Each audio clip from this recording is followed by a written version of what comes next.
South Africa has the world's highest rate of babies born with fetal alcohol spectrum disorder. Drinking alcohol during pregnancy can cause serious birth defects.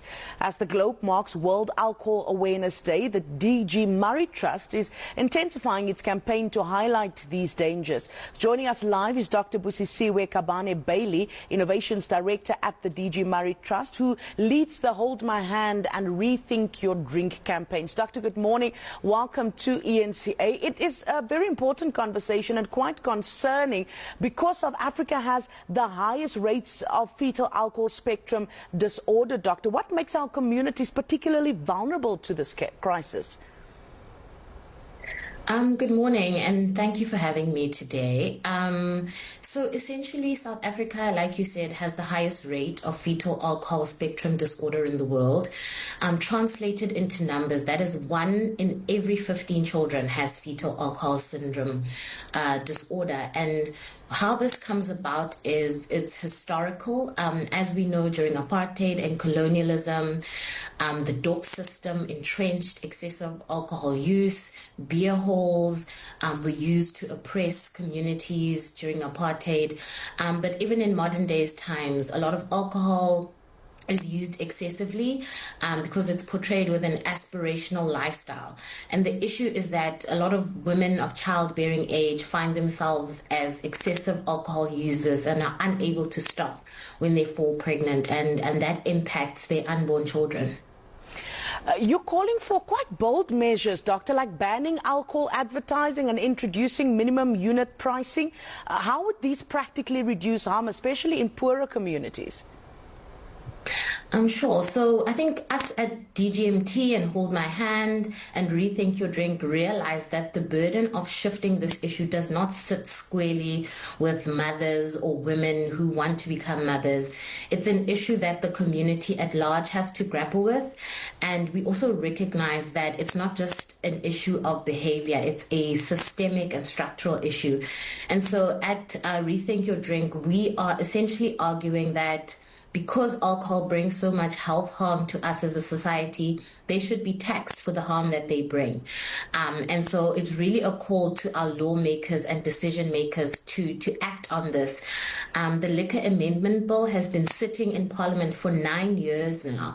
That could enable these policy changes, and more specifically around advertising. We see it everywhere. There are billboards everywhere wrapped around buildings, celebrities, influencers portraying an aspirational luxury lifestyle connected to alcohol. And we want to counter that narrative to say, hey, we're not saying we want to be party poopers, but excessive alcohol consumption is harming us as a society. Doctor, how would you then respond to the argument from the alcohol industry, for instance, that restrictions could hurt jobs and the economy?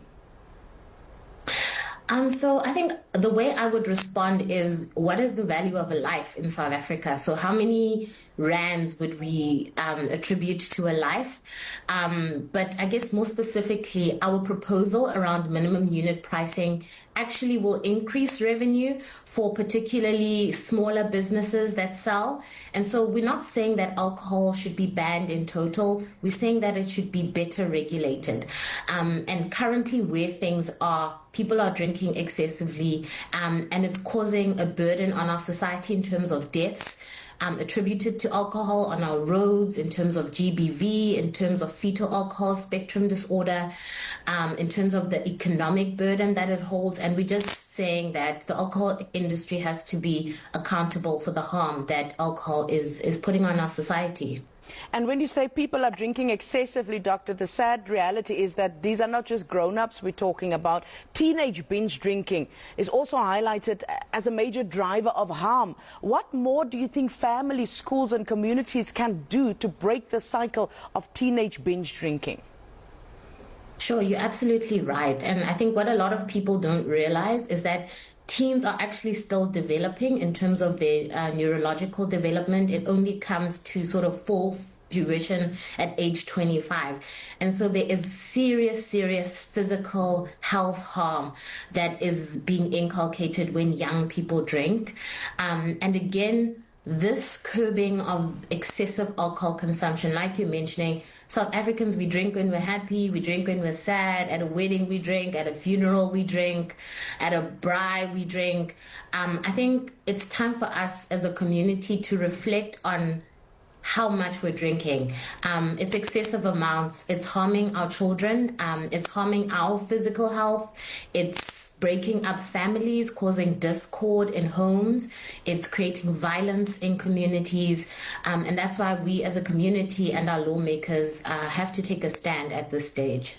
Beyond government regulation, Doctor, what role do campaigns like Rethink Your Drink and Hold My Hand play in shifting social norms around drinking during pregnancy and teenage years as well?